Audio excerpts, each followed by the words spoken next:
à la connaissance de l'opinion nationale et internationale que dans la matinée du samedi 25 avril 2026, des groupes armés terroristes ont mené des attaques complexes et coordonnées visant certaines villes du pays, notamment les villes garnisons de Kati, de Sévaré, de Gao, de Kidal et de Bamako.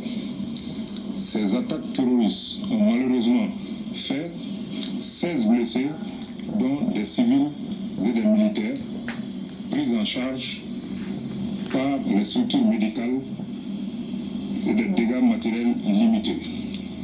Grâce à la promptitude, au professionnalisme et à la détermination des forces armées et de sécurité maliennes, ces offensives ont été maîtrisées. Plusieurs terroristes neutralisés et le dessein funeste de groupes armés terroristes a été mis en échec.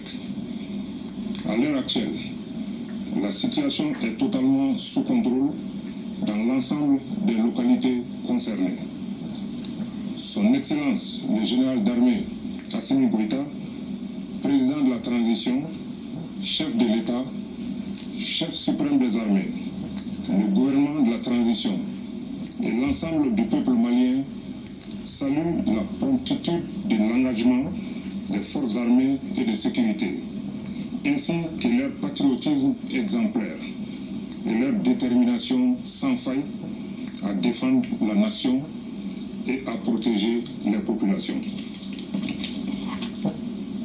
Le gouvernement de la transition appelle les populations maliennes à faire preuve de vigilance et de sérénité face aux tentatives désespérées des groupes armés terroristes et de leurs sponsors.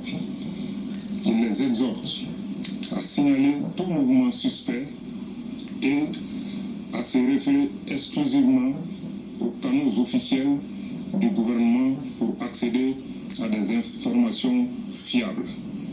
Le gouvernement de la transition condamne avec la plus grande énergie ces actes terroristes lâches et rassure les populations que le sacrifice ultime consenti par les dignes fils de la nation ne sera pas vain.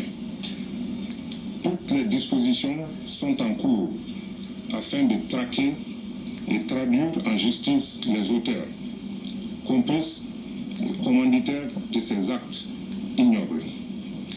Le gouvernement réaffirme sa confiance aux forces armées et de sécurité maliennes qui demeurent pleinement engagées dans leur mission de défense de l'intégrité territoriale et de restauration de la paix, de la sécurité et de la quiétude sur l'ensemble du territoire national.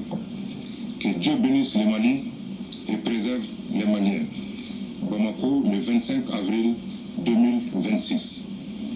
Je vous remercie. Merci, monsieur le ministre.